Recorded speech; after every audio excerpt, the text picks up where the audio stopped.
Imagine a hunger that no amount of food could ever satisfy.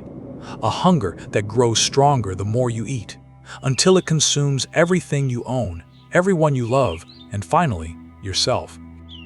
That was the curse laid upon Erysichthon, a king of ancient Thessaly, and it is one of the most disturbing punishments in all of Greek myth. Erysichthon was not cursed for murder or for mocking the gods to their faces. His crime was simpler, and in a way more modern. He saw something sacred and beautiful, and he destroyed it because it was in his way. He raised an axe against a goddess's holy trees, and the goddess answered with a hunger that could never, ever be filled. How does a wealthy king end up devouring his own kingdom, and then his own self, all because he cut down a tree? That is the dark question at the heart of the story. So tonight, you'll hear the real tale of Erysichthon, the arrogant king, the sacred grove he defiled, and the bottomless hunger that ate him alive from the inside out. If you enjoy these stories, take a moment to subscribe. It genuinely keeps this channel alive. And tell me in the comments which myth you'd like next. Now settle in, and let's walk into the sacred grove of Demeter. Erysichthon was a king in Thessaly, a fertile land in the north of Greece, and by all accounts, he was a man who believed in nothing but himself. Where other men feared the gods and honored them with sacrifices and prayers, Erysichthon scoffed. He paid the gods no respect, made them no offerings, and treated the sacred places of the world as if they were his own, to use however he pleased. To the Greeks, this was a dangerous way to live. Their whole understanding of a good life rested on a sense of proper limits, on knowing that some things were holy and not to be touched, that mortals owed reverence to powers far greater than themselves. Erysichthon recognized no such limits. He was rich, he was powerful, and he had decided that nothing was above him. One day, the king resolved to build himself a grand new banqueting hall, a great space worthy of his wealth, where he could feast and display his importance. For that he needed timber, fine, large beams, and he knew exactly where the best trees in the region grew. There was a grove nearby, ancient and towering, where the oaks had stood for longer than anyone could remember. The only trouble was that this grove did not belong to Erysichthon or to any mortal at all. It belonged to a goddess. The grove was sacred to Demeter, the great goddess of the harvest, of grain and growth, and the fruitful earth itself, the goddess who made the fields ripen and kept all living things fed. Her grove was a place of deep and quiet holiness. The trees there were enormous, far older and taller than ordinary trees, and the people of the land came to the grove to worship, hanging garlands and offerings from the branches in gratitude for the goddess's gifts. At the very heart of the grove stood one tree above all the others, a colossal ancient oak, so vast that it was almost a small forest in itself, wreathed with votive ribbons and wreaths left by the faithful. And within that great oak, as within all such sacred trees, there lived a spirit, a dryad, a tree nymph, one of the gentle nature spirits beloved of Demeter, whose own life was bound up with the life of the tree. To harm such a tree was not like felling ordinary timber. It was an act of violence against the goddess herself and against the living spirit who dwelt within the wood. Everyone in Thessaly understood this in their bones. Everyone, that is, except the one king who had decided that he wanted the lumber. Erysichthon marched into the sacred grove with a band of his servants and ordered them to cut down the great oak. But his men hesitated. They knew whose grove this was, and they were afraid to lay an axe to the goddess's holy tree. When the king saw them holding back, he was furious.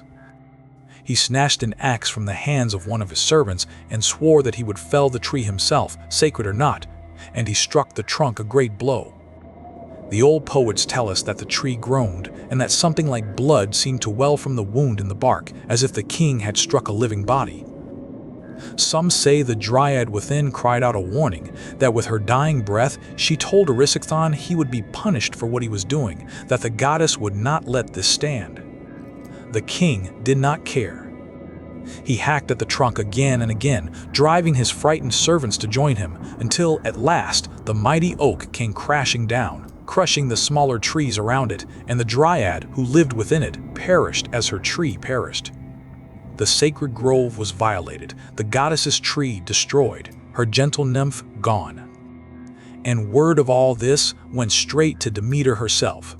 Demeter was a gentle goddess, slow to anger, the kind and giving mother of the harvest. But even she would not let such an outrage pass. The other nymphs of the grove came to her in mourning, begging her to avenge their lost sister and her ruined tree. And Demeter devised a punishment of terrible, fitting cleverness.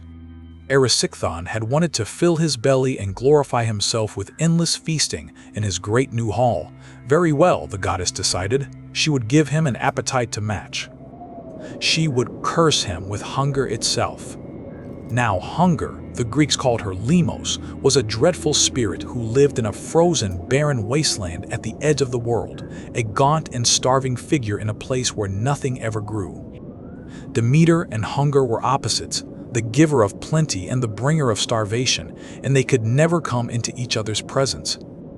So Demeter sent a messenger nymph to seek out hunger and deliver her command. Hunger was to go to the sleeping king and breathe herself into him, to fill him with an endless, gnawing emptiness that no food could ever satisfy. The spirit obeyed. She came to Erysichthon as he slept, wrapped her wasted arms around him, and breathed her own starving essence deep into his body. Then she fled back to her wasteland, and the curse took hold. Erysichthon woke from his sleep ravenous. Even as he had slept, he had dreamed of feasting, his jaws working on nothing, his body crying out to be fed.